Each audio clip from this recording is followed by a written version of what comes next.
Hey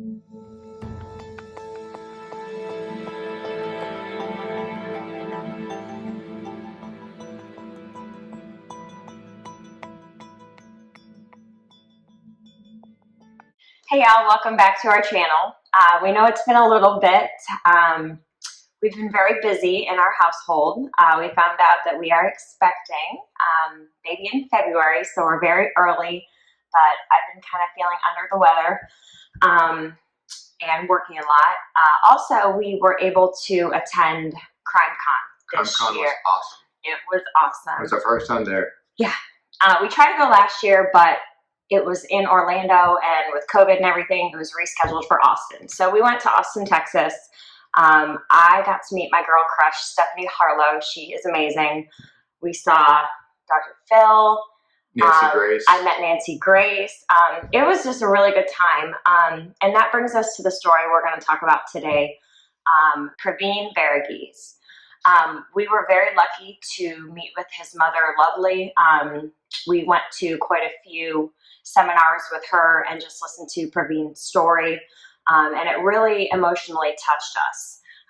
Me being pregnant, I'm super emotional, but I cried 3 or 4 times while we were listening to her story, and it just really kind of resonated with us, and we really wanted to share that family story with you guys. And I just want to point out, Stephanie Harlowe and her husband Adam were awesome. They're super accommodating.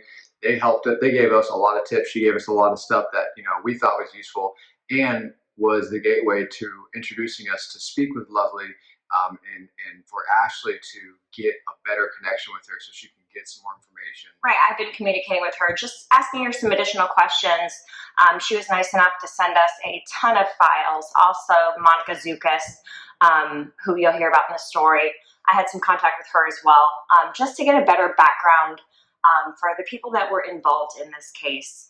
And it was actually our first time actually speaking to individuals who were involved. And it was really cool. Normally we just do the legwork and look at case files. This time we actually got to meet the individual who's going through all this grief and pain. So tonight we're going to talk about the story of Pravin Varughese. Praveen was a 19-year-old college student. He was attending SIU, studying criminal justice, and he went missing after attending a party on February 12th, 2014. 6 days later, on the 18th of February, is when they found his body. It was in a very densely wooded area, like you can't even walk through it and imagine being pitch black, on the east side of Carbondale, which was like a 7-minute walk, or I think 7-minute drive, from the party he was attending. So it was a very short distance.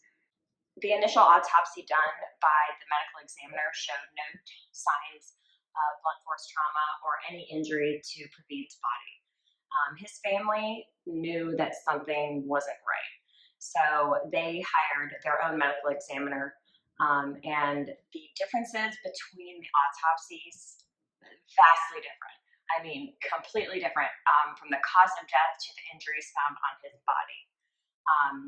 Also, we have a perpetrator, or a person of interest, Gage Bethune, who told many lies from the beginning to the end. We're going to elaborate more on that. And he was the last person to see him alive. So, I mean, just varying reports, just corrupt justice system. It got us thinking, and we want to expose the corruption of the small town of Carbondale, Illinois. Pravin Matthew Varughese was born on July 29, 1994 in Evanston, Illinois, to parents Lovely and Matthew Varghese. Lovely was a registered nurse, and Matthew was a respiratory therapist. They both immigrated from India in the late 1980s, I believe, and Pravin grew up in a very, very strong Christian value home. Praveen had an older sister, older by only 14 months. Her name was Priya. And then I believe they said like 7 years after he was born, they had their little sister, her name is Priti. And So he graduated high school in I think 2012, and then he did cross country and he liked to sing and dance and have fun. And he's been described by a lot of people as kind of like the center of attention. You know, he's someone who comes in and lights up a room. He's very engaging with everybody that's around. He did choir. He liked to have a good time, and he liked to make other people happy. And he was, like I was saying, someone who went out of his way to make people happy. Yeah, his parents said that even very young, they noticed that Praveen was different. He had a very unique personality. He was very goofy and silly all the time. We're going to try to get some pictures just showing his goofiness. Like, he was always very playful with his family and his friends, and that's why he had a large core group of friends. His family currently resided at like a smaller town outside of Chicago, Illinois. He had got accepted into Southern Illinois University, which is a little bit farther away. I think it was like 6 hours or something like that from where he was actually staying. Like 300 miles. And he lived in a little town called Carbondale, which has, I think at the time, had like 25,000 as a population, something like that. And he went there to pursue a degree in criminal justice in hopes of becoming a police officer. Now, this was really off the wall. Lovely had mentioned numerous times that, you know, her and her husband were both in the medical field. And in their family, you know, most of them were medically driven. You can always find a job in healthcare. But when he told his mom that he wanted to be a police officer, she was kind of taken aback. Like, are you sure you want to do that? They were really nervous because nobody in their family has went into law enforcement. But, you know, being the supportive mother she let him follow his dreams. So he enrolled at SIU, Carbondale. He had a cousin, Ashley Thomas, who also went with him to SIU. So him and Ashley were super close, as he was super close to his family. You see nowadays, you know, most older kids don't call, you know, check in with their parents. But Praveen was different. He called his mom every night around 8 or 9, spoke to his mom, spoke to his dad, you know, whoever in the house, just to update him, you know, make sure that he's safe. And this is his first time, you know, leaving the surrounding cities of Chicago. Being on his own. Yeah, being on his own. And, you know, his cousin was there, and, you know, it's a small town. Like, what kind of trouble can you get in, you know? But we're going to talk about what happened to Pravin Varughese on the night of February 12th, 2014. On the night of February 12th, 2014, at 9 p.m., Praveen called his mom to check in, just like he did every other night. He did not let her know he was going to a party off campus, but, you know, that's what kids do. He's in college, you know, he goes to class, he does, you know, his schoolwork, he goes to parties every once in a while, like every college kid. So shortly after he got off the phone with his mom, he went to a house party with his cousin, Ashley, and a few other friends. The party was being held at 606 West College Street, and at 10:30, his cousin Ashley and their friends, they were bouncers at a nightclub. So they had planned to, you know, head to Styx nightclub to be bouncers, and Praveen was going to hang out at the party for a little bit and then go there later. So they left. Praveen stayed at the party. He was really active on social media, taking pictures, tweeting, all this stuff, you know, like a normal kid. Everybody has their phone on them nowadays, you know, very active on social media. On February 13th at midnight, 12:29, so it was actually the night of the party, I don't know, adding that in there, Praveen's phone called a lifelong friend, Anita. And he had called her before, you know, drunk dialing or, you know, drunk text, all that fun stuff. I think Lovely had said, like, he used to, like, prank call people, you know, right. you kind of get liquid courage and you start prank calling people just, you know, just be funny, right? Yeah. So she got a phone call and she's like, what the heck's going on? You know, so she answers it. And she heard like scuffling. She heard a car door slam. She heard a man say, give me that back. I'm trying to help you. Just, you know, a bunch of other stuff. And it's hard to say which statements, you know, she heard at what time. And she really didn't put two and two together at that time because she thought it was just a funny phone call. So, you know, I think she was on the phone for like a minute and 57 seconds or something. And then she hung up the phone. Um, she said that she also heard Praveen's voice calling the other man like Mark or Greg. And, you know, this doesn't really make sense right now, but he's at this party, he's having a good time. You know, his plan is to go to Six nightclub, you know, just a typical night. And his friend gets a call at 12:29 randomly, and there's a scuffle, there's all these noises, and she just hears some weird stuff. So she hangs up, but little did Anita know, this is the last time anybody has heard Praveen's voice. At around 3 a.m., after Ashley had ended his shift and he was on his way back home, he noticed when he got home that Praveen's door was closed and locked. This wasn't abnormal. I mean, especially for the time. I mean, he could have just been asleep. He didn't really think anything of it. Next morning, he got up, noticed that the door was still closed, but again, wasn't really concerned or alerted. He could have still been sleeping if he, you know, had a long night, was tired, or he could have got up and gotten his classes already or whatnot. Ashley continued on with his day. He did go to his normal classes, like, you know, without an issue. But while at school, he had some issues where he was starting to get people asking where he was. Friends were asking questions, and since no one had seen him that day or heard anything that was going on, he started to panic. He didn't want to originally just reach out to the parents and let them know what's going on because they didn't really know if they partied or did things like that. And he wanted to try to keep it, you know, low profile. So after class, he started looking around. Other friends started looking. Pretty much, you know, went everywhere in this small little community looking for Praveen. Where the party was. Yeah. So they like searched around the party. And mind you, it's February in Illinois. It's cold. It was like 16 degrees that night. So I'm from up north. I know what that feels like. It's awful. You can't stay out there very long. But yeah, so they were searching around, and so they didn't find him, right? They couldn't find him. He started to the panic really started setting in the afternoon. He was messaging him like, Praveen, are you alive? You know, let me know where you're at. Is everything okay? And then he eventually did have to go to the Carbondale Police Department to file a missing person. So the police department was involved at that point. They kind of got statements from Ashley and friends.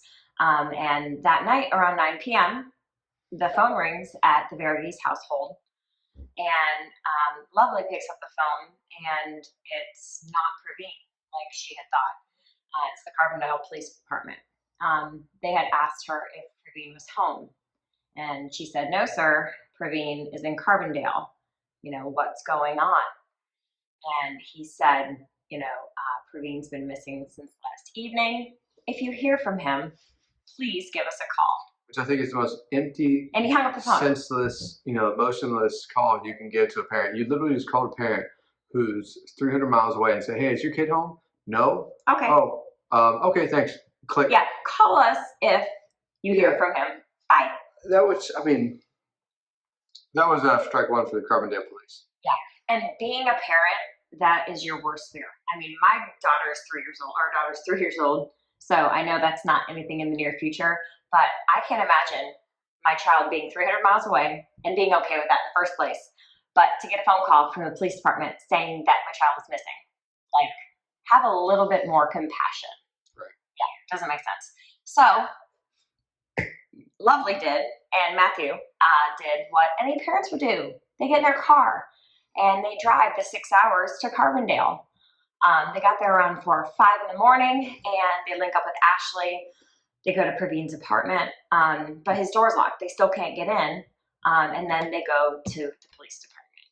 And I think between that time, they kind of went and rescoured the neighborhood, right? They wanted to see everything that's going on.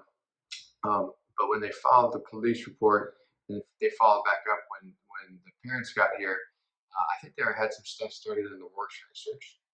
Yeah. So, I mean, the police were searching. You had people from the Varghese's family come down and search. You know, everyone's looking for Praveen. Like we said, it's very cold. For someone to be missing for that extended period of time, you know, overnight and whatnot. So, you know, everyone's first thoughts, as with the police department, they didn't really freak out too much, was, you know, college kids disappear for a few days. That's what they told the parents. How many times have you heard that? I watch so many true crime stories with all these young women and young men that disappear, and it's always the excuse. It is, and people run away, or they're an adult. They can choose to ignore people and go away and come back. That is true. But he had his cell phone, and he's very close to his family. He could have just picked up the phone and said, I'm not in the mood to talk, or something's going on, or something. So for them not to get a phone call, and for him to be missing was just very, very odd for Praveen. And I've never really agreed with the whole concept of, okay, yeah, they could just pick up and leave, and that is, they can, people do that, or kids do that, whatever the case. But in the, there's events when that's not the case, and people actually go missing. They lose that time with the first 48 hours. Right. I would think that when someone comes to the police with a missing like that, even if that is the case, they should take it into effect and start looking as if this person was abducted or missing. So all this attention, obviously, this was very big in the media because Carbondale's really small. Got the attention of Monica Zukas. Now she's a really cool lady. I got to talk to her a little bit, but just watching her interviews and whatnot, she's very matter of fact. She's no BS, and she was really the person that Lovely kind of. She really sparked a lot of the media attention, but she leaned on Monica because Matthew kind of withdrew himself through this whole thing. We'll tell the story a little bit more, but Monica was really there for Lovely through the whole thing. She was very big in the radio. She did a reality check radio host, and she picked up Praveen's story, and she started talking about the media and doing this, doing that. She was a lifelong resident of Carbondale. She did go to SIU. I believe she has 2 kids and a husband. So Monica is very familiar with the Carbondale stigma that SIU is kind of like a party school. What school is not? A lot of colleges are deemed party schools. And that happens when you're in college. You go out, you have fun, have a few drinks. That's that. So the search continues. Praveen is still missing. His family decides to put up a $15,000 reward for any information leading to the safe return of Praveen. The search continues. His family was staying in a local hotel near the 1400 block of East Main in Carbondale. So they're doing the search on the 14th, and then on the 15th, the police receive a tip from Jonathan Stanley, who we later find out is the cousin of a Gage Bethune. Now, I don't really want to get into him right now a lot. Because he sucks. Yeah, he's a terrible human. Gage Bethune is a construction worker. He is a small-time drug dealer. He does drugs. He parties. Or he did. Of course, we don't know what he currently does. Right. I really don't have any positive, outstanding qualities. I don't know him, but from everything I've read, I don't really care for the person at all. So the cousin of Gage Bethune, Jonathan Stanley, submits a tip to the police and says, basically, my cousin told me some stuff. I think I should talk about it with you. So we're going to go more into the police reports later. Just know that a tip was put in by Jonathan Stanley on February 15th. On February 16th, they're searching. On February 17th, the police officers, the investigators, reach out to Gage Bethune and ask him to come in for questioning. And so February 17th, they did interview Gage, and he started saying that he had saw that Praveen was basically needing a ride. It was cold outside. He was trying to be a nice guy. So he was like, yeah, sure, I'll give you a ride, man. But he was continuously saying throughout the interview that he was on the phone with some friends talking about trying to get cocaine or talking about cocaine, and that also Praveen was never able to give Gage like a destination. Like kept asking him where you need to go, and he said, I don't know. And he wouldn't tell him. He's being very brief with them and not giving any direction. And Gage was coming back saying that, I only had $10 worth of money for gas, and he was already low on gas, and he was driving in opposite direction the way home. So this was a continued. He almost throughout the interview for the first interview, he kind of started reverting back this entire time where it was just like, oh no, I was just trying to help. I was just trying to. I'm just a nice guy. He was doing all this bad stuff, talking to these people on the phone to paint a picture negatively of Praveen. Right. So Gage says he can't get Praveen out of the car. He's on the phone. He's talking about cocaine, and Gage has never been around cocaine. I don't want those kind of people in my car. He felt very uncomfortable, and he wasn't. What he said was, "He is not my race, and I don't know how their type of people are." Yeah. Right. So he felt uncomfortable. So eventually, which is a load of bullshit. Excuse my language, because we know Gage does drugs. Like, why are you trying to lie to the police? I mean, the interviews. Lies. Change in story. So Gage says Praveen won't get out of the car. Okay, it's cold outside. I get that, but Gage says he pulls over, trying to get Praveen out of the car. Because Praveen will not leave willingly. He pulls Praveen out. They exchange the punches. They roll down the hill. Then Gage saw cop lights or police lights up on the road. We're going to show a picture. It's like the hill. There's like an embankment, and I guess they rolled down there. Gage saw lights. He screamed cops. Praveen went out in the woods, and Gage came up to meet the officer. Now, we're going to show the footage. He comes running up the hill with his hands in his pockets. Yeah. And when we were at CrimeCon, they talked about this quite a bit, and they said. And so what's weird to me is whatever's going on with all this stuff that's being, I feel like there's a lot of stuff that's hidden even now. Later, when interrogated, he admitted he was with him. Well, I broke his hand? Yes. Okay, so you saw blood on him. I feel like there's a lot of stuff that's not being told properly, and I feel like there's a lot of hidden skeletons in that town, because this guy wasn't even part of the Carbondale Police Department. He was a trooper. He was part of the State Department, right? And so Gage walks up to him in the middle at midnight, like past midnight, right? In the middle of the night. It's cold, next to the woods, and he comes up to this officer, and his hands in his pocket. And what they talked about continuously at CrimeCon, and which makes perfect sense. When the hell do you get the opportunity to walk up to an officer with your hands in the pocket and the officer not be worried? You actually, in the video, you see the officer completely just pass him and walk by. And act like nothing. So I feel like they know each other, or that he knows who he is, right? Or the family or something, because one of the people talking at CrimeCon said he's a police officer, and he said, if you can see the perpetrator's hands, they can't hurt you. Right. Okay. And officers are on guard all the time, because you never know when someone's gonna flip the switch. Okay. And you can't walk up to an officer with your hands in your pockets, especially you're pulled over on the side of the road. I don't know, there's a lot of things in this case that really turn my stomach that I'm not okay with. So Gage comes up the hill, sees this officer. Officer's like, what are you doing?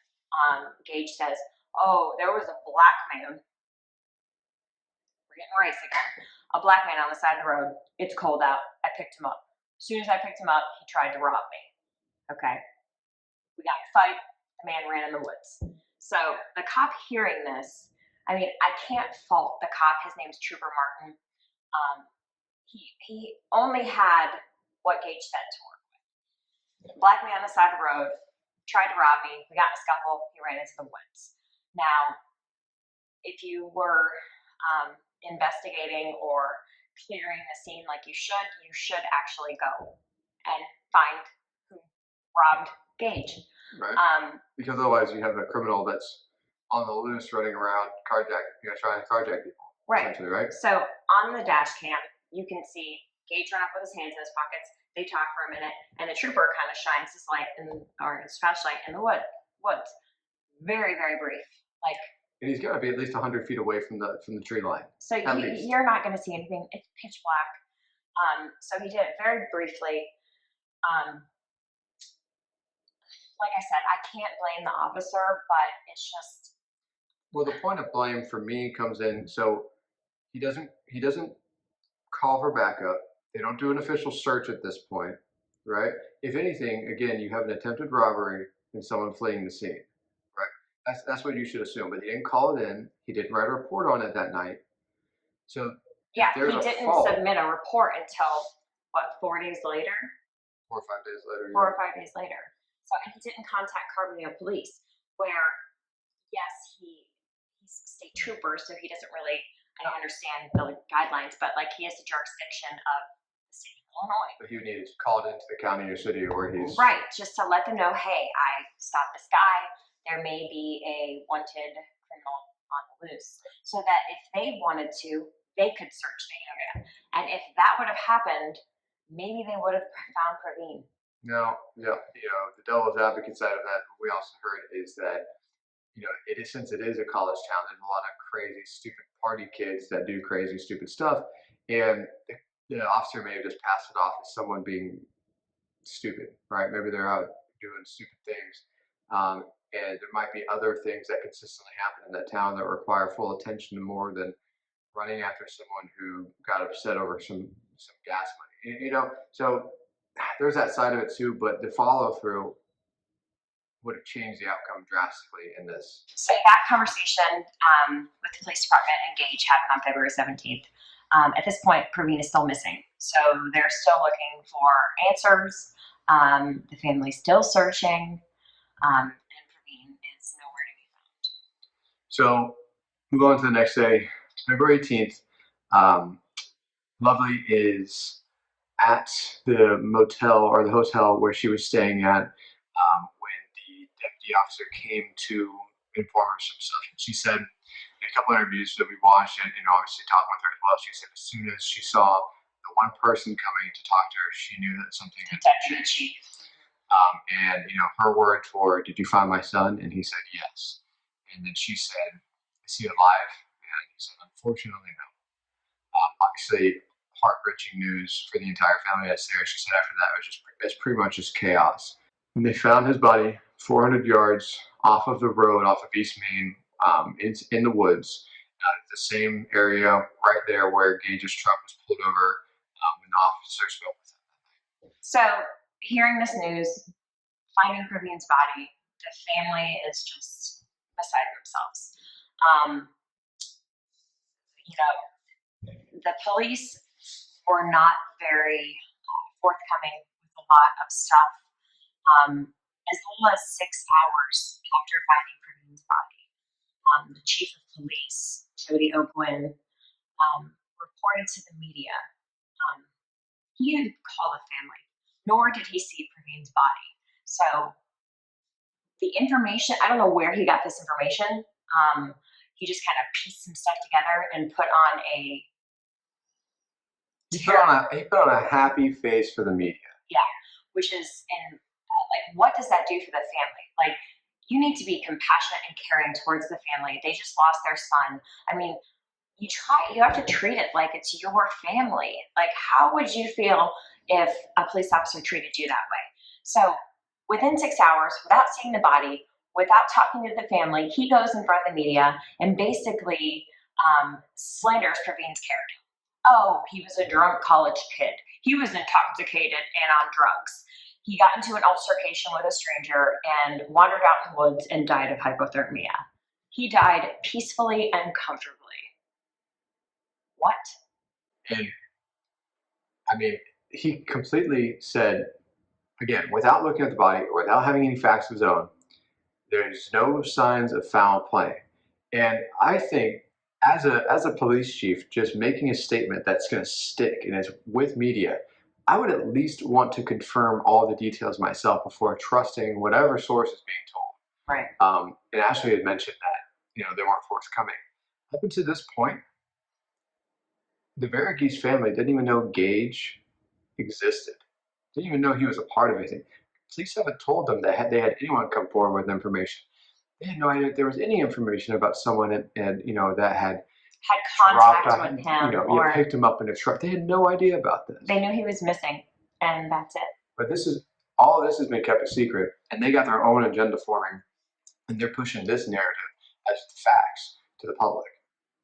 Okay, so after discovering Praveen's body, the authorities looked deeper into the case.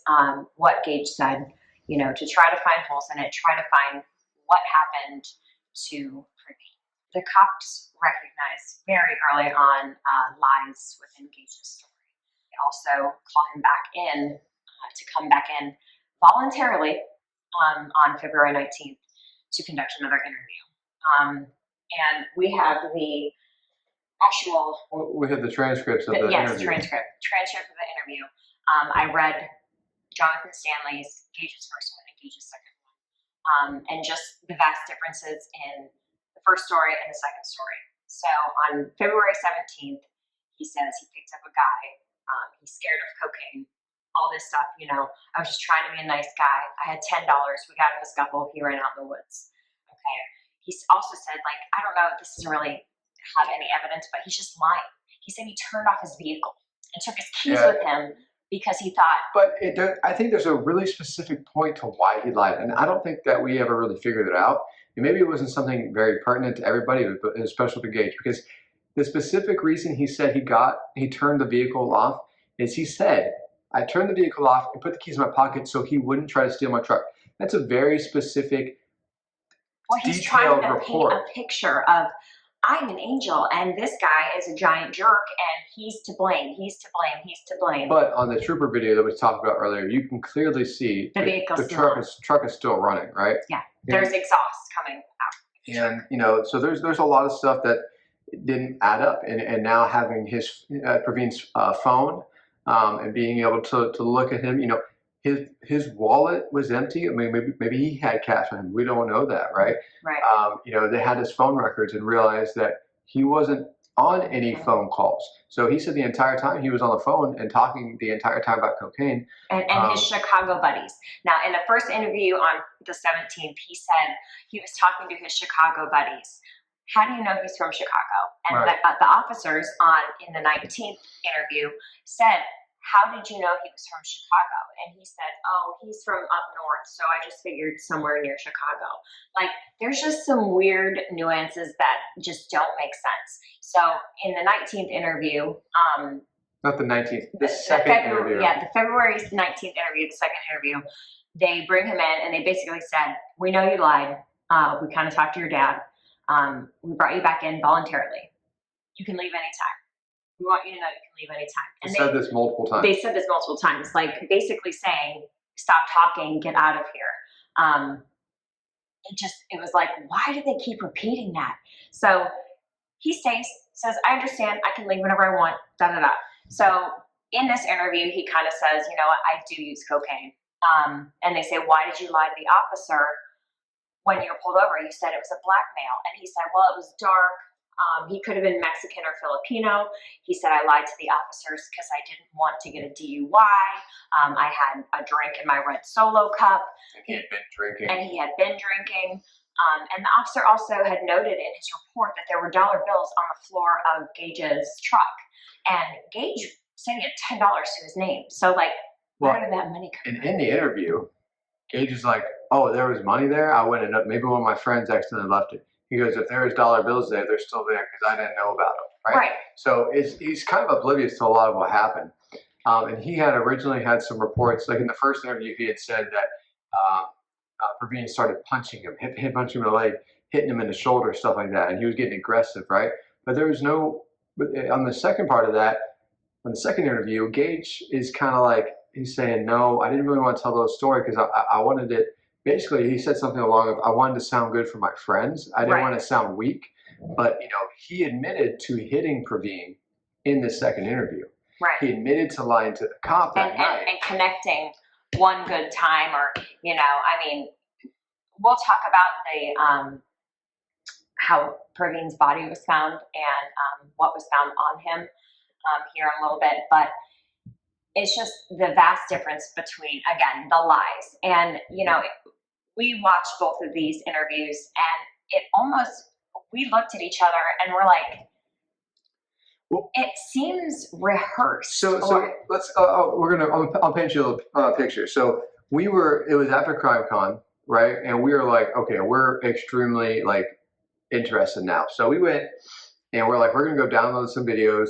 We're going to listen. Go down the rabbit hole. Yeah, we're going to go listen and find everything we can because we had, we got to the airport pretty early. We had a few hours to kill. We're having a couple-hour flight back to Florida, and you know what? We're gonna do this. So we're listening, and when you get to the part exactly what she's saying about the interview, I kind of stopped and I'm like, he sounds really good. Like he sounds super convincing. And of his another story. thing to branch out real quick, in one of the CrimeCon like little speaker meetings or whatever, we heard about a FBI agent or something. He was talking about interrogation and what to look for when people lie. And like these phrases and these phrases and these mannerisms. So we're sitting there, I think we were driving along, and I'm like, he just said the word. Like when people say, well, I just did that, they're trying to minimize what they did. So the word just is a trigger word because they could have just said, I did this, but instead they said just because they're trying to minimize the other thing. The other item is they're trying to say, they use things in threes. Right. So when something happened, oh, I think there was 3 of us. Oh, it was 30 days. Oh, it was 30 something. It was 300 something. Something with a 3, right? And so Gage mentions when they're in a scuffle and they're rolling downhill, it wasn't really much of a fight. It only lasted just about 30 seconds. Yeah. So I'm like, he said it. Yeah. So it just... There's a lot of things. Yeah, there's a lot of things. So you guys, I invite you to go down the rabbit hole. There is a lot on this case that is even publicized. And it's just, he seems like he's saying all the right things in the interview. He's not throwing himself under the bus. He's saying repeated times that it was self-defense. I was in fear of my life. And those are key words. If anyone has ever had any contact with the police department, my sister's a cop, like those are the words that you use to get a restraining order or use to show that you were the victim in the case. Like I was in fear for my life. Like for real? Right. I did this in self-defense. Right. And you know what? I'm just going to point out the stature. I don't know the actual specs, but I know Gage is like 6'1", 6'2". He's a big guy, okay, and he's very intimidating. And we have Praveen, who is like 5'6", 5'7", 150 pounds. Yeah, I mean, you got to think the guy's. I mean, not to say anything bad, but he's probably pretty small comparison. Thinking that he was a cross country and track star. Right. He's probably thin and lean, and nothing. Not size comparison to Gage is nothing, right? Right. And it's very bothersome, again, that the Varughese family did not know anything about this guy currently. And it really drives me insane because I feel like this person, Gage, is being helped by anyone and everyone, right? We found, we later came to light that the night of the incident with Gage and Praveen, Gage spent time on the phone with his dad. And his dad had contact with legal counsel prior to Gage's second interview, and we really think that he probably had coaching or coercion of what to say and how to say it on the first interview too, right? Which is why we think he sounded so good. So the night that it happened, February 12th to February 13th, that night after the incident, Gage said his phone was dead, okay? When the police asked, why didn't you call or, get a hold of somebody? And Gage said, my phone was dead. But we know now, after reviewing his police record or his phone records, that he called his dad. Okay, he called his dad. What did they talk about? I don't know. Did he confess? Like, I just beat the shit out of this kid. I don't know if he's dead or alive. I nailed him pretty good. Like, what did he say? We don't know. There's nothing really been said by his dad at this point, Don Bethune, either. He just sounds very rehearsed and like he spoke to somebody who told him, don't say this, say this, be very matter of fact, make sure you're saying self-defense, make sure you're saying in fear for my life. So it's just... for all we know, the entire events of what Gage told up to that point could be fabricated to have a more solid alibi. Because you know what? As we look at the autopsies done on Praveen, the 2 autopsies done, there were 2, and we'll explain a little bit more about that later. The first autopsy was done by the state, actually. by Dr. Jacoby. He did a very basic, matter of fact, they even said it was like done in the body bag. We'll get into that again. And the second one was very, very thorough, intricate, very in-depth. This was one paid for by Lovely and the Varughese family. And it just shows very, very different circumstances, causes of death, injuries found on the body. It shows level of decomposition and also like the way the body died or how long it took the body to die. Right, so there's a time period of him obviously being exposed to extreme cold, which is why they blamed on hypothermia in the first place. But how long did, even if he was unconscious, how long did his body stay alive? And the difference from A to B is like, yeah, there's huge inconsistencies, and whether or not even the body was still in the same place for the entire time. Yeah, maybe he was moved. We don't know. So we apologize. We're going to lay this on you right now. This one is really long. We don't want it to be like a 3-hour thing. So we're going to actually do this in 2 parts. We are going to talk about the state of the body, both of the autopsies, the family struggle, and everything as far as the justice system and all of the corruption with that in our next video. And we'll probably put that out within a week or 2. Thank you guys for watching. Like I said again, sorry for being away so long. We just had a lot going on with our family, and thank you for staying loyal supporters of Crime Couple.